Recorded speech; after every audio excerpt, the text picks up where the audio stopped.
পুরীর রথযাত্রা উৎসবের পরে রসগোল্লা উৎসব পালন করা হয়।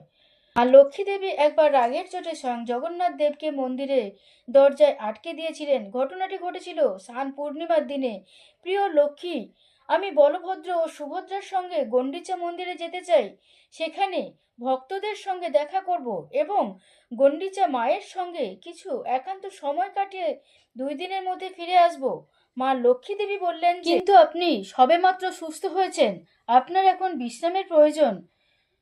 জগন্নাথ দেব বললেন, একটু বেড়াতে গেলে ভালোই লাগবে।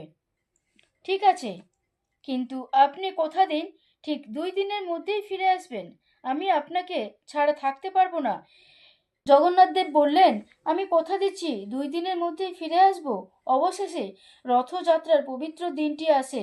জগন্নাথ দেব তার ভাই বলরাম ও বোন সুভদ্রাকে নিয়ে মাসির বাড়ি গণ্ডিচা মন্দিরে যান।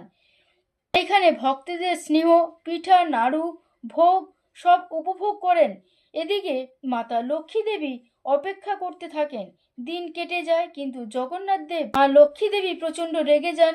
তিনি বলেছিলেন 2 দিনের মধ্যেই ফিরে আসবেন, আর 5 দিন হয়ে গেল এখনো ফেরেননি। তার কথার কি কোনো মূল্য নেই? 9 দিন পর প্রভু যখন মন্দিরে ফিরলেন, দেখলেন সিংহদুয়ার বন্ধ। মা লক্ষ্মী করে রেখেছেন, আর তিনি সাপ জানিয়ে দিলেন, যাও, যেখানে ছিলে সেখানেই ফিরে যাও।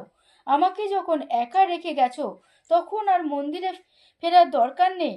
জগৎপতি হয়েও সেদিন প্রভু নিজের স্ত্রীর মান ভঞ্জনের জন্য অনেক অনুনয় বিনয় করতে হয়েছিল, কিন্তু কিছুতেই কাজ হচ্ছিল না। শেষে উপায় না দেখে জগন্নাথ দেব মা লক্ষ্মীকে এক হাঁড়ি গরম রসগোল্লা উপহার দিলেন। সেই রসগোল্লা খেয়েই অবশেষে মায়ের রাগ গলে জল হয়ে গেল এবং তিনি দরজা খুলে দিলেন।